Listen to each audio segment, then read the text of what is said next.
सर्वसामान्यांच्या हक्काचा आवाज जागर जनस्थान। त्र्यंबकेश्वर येथे श्री भगवान परशुराम जन्मोत्सव सोहळा उत्साहात संपन्न झालाय।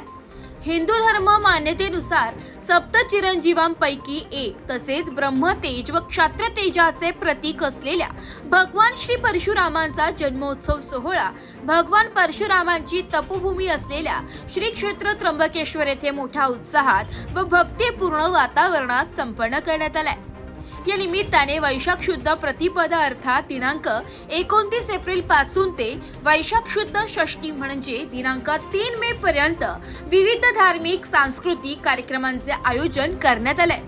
जन्मोत्सवाच्या दिवशी सकाळी श्रींच्या मूर्तीची पवमान अभिषेक पूर्वक महापूजा व पुष्पार्चन करण्यात आले।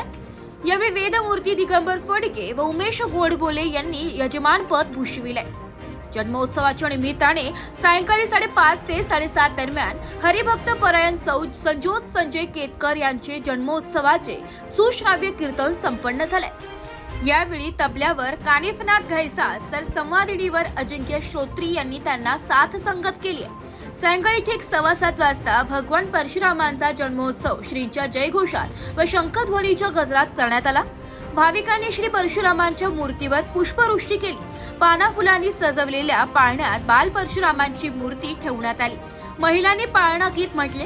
यानंतर उपस्थित भाविकांना सरबत व प्रसाद देण्यात आला।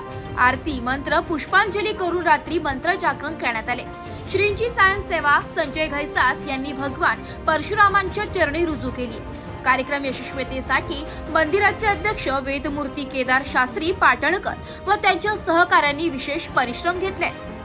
जागर जनस्थान करिता प्रतिनिधी रवींद्र धारणे, त्र्यंबकेश्वर।